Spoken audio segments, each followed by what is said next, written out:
Hello, boys and girls. I'm Mrs. Graham from Hal Hennard Elementary School, and I'm going to be reading The Lemonade War, Chapter 11, A Total Loss. Total loss, noun. Goods so damaged there's no point in repairing them, or they can't be repaired at all. The first cup was an easy sell. The second cup, too. It was on the third cup that a little girl, about 6 years old, said, "Ew, there's a bug in my drink." Then her brother said, "There's one in mine, too." "Gross," said an older boy on a skateboard. "There are like 3 in mine." "I want my money back, man," he said, dumping his lemonade on the ground. The mother of the little girl and the boy looked into their cup carefully. "I think you need to check your lemonade, honey," she said to Evan. Evan unscrewed the cap and everyone looked in. The surface was swimming with dead bugs, fruit flies, worms, and a soggy brown caterpillar. "Oh my goodness," said the mother. The boy started spitting on the ground like he was going to die. The girl started wailing. "Mommy, I drank bugs. I have bugs in my tummy." Evan couldn't believe his eyes. "How did this happen? Did they crawl in somehow?" They couldn't have. He had screwed the lid on tightly. He was sure of it. And anyway, 1 or 2 bugs crawling in maybe. But 50 dead fruit flies, 2 inchworms, and a caterpillar? It just wasn't possible. Evan was burning with embarrassment as everyone looked at him with his buggy lemonade. Frantically, he reached into the cooler and started to scoop out the dead bugs with his hands. Sweetheart," said the mother, "you can't sell that lemonade." "I'll get them all," said Evan. "I'll even get the very last one." "No, dear, you really can't. You need to dump it out," she said. Evan looked at her like she was crazy. "Dump it out? Dump it out?" He'd spent $40 of his hard-earned money on that lemonade and another $1 for the cups. He wasn't going to dump it out. "I'll do it at home," he said. "No, you should do it here, I think. I need to be sure it's all disposed of properly." Evan looked at her. He didn't know her, but he knew her type. Boy, did he know her type. She was the kind of mother who thought she was the mother of the world. If you were on the playground and she thought you were playing too rough, she'd tell you. If you were chewing gum in line at 7-Eleven, she'd say, "I sure hope that's sugarless." Mothers like that never minded just their own business or just their kids' business. They thought they had to take care of every kid in the kingdom. "It's too heavy for me to dump," he said. "I'll take it home and my mom can help me." "I'll help," said the busybody mother of the world. "All we need to do is tip it a little." She grabbed one handle of the big cooler. Evan had no choice but to grab the other handle. Together they tipped and the lemonade poured out on top of the cooler. They poured and poured and poured. The lemonade sparkled in the sunlight like a bejeweled waterfall and then disappeared without a trace, soaking into the parched September grass. As the last sluice of lemonade slipped out of the cooler, a slick of mud poured out. "Oh my goodness," said the mother. Evan couldn't believe it. He couldn't believe how quickly his victory had turned into defeat. It was just like the lemonade. It had disappeared into the grass, leaving nothing behind. A total loss. The mother smiled sympathetically as Evan returned her $2. The skateboard dude had already skated off with his refund. There was nothing to do but go home. Evan walked slowly, dragging the wagon with the empty cooler rattling inside. With every step he took, the wagon handle poked him in the rear end. Step, poke, step, poke. He felt like someone was nudging him forward. "Evan, Mom wants to see you in her office right away." That had been weird. His mom had no idea what that meant, what he meant. "I didn't call you. I didn't call anyone, she had said. I'd been on the computer. Evan, Mom wants to see you. He had been coming up the stairs. Jessie had been in the garage. She had looked anxious.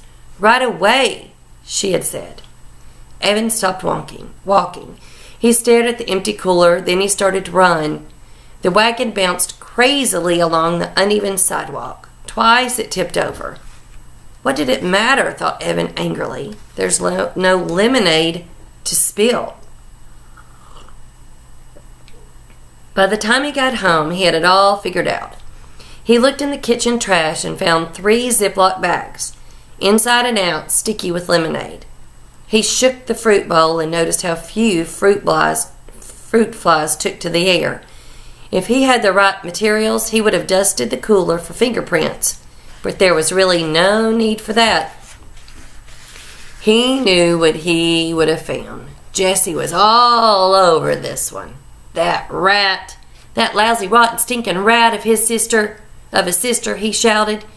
He went back to the garage and kicked the wagon. He knocked the cooler to the floor. He tore up his lemonade on a wheel sign into a dozen pieces.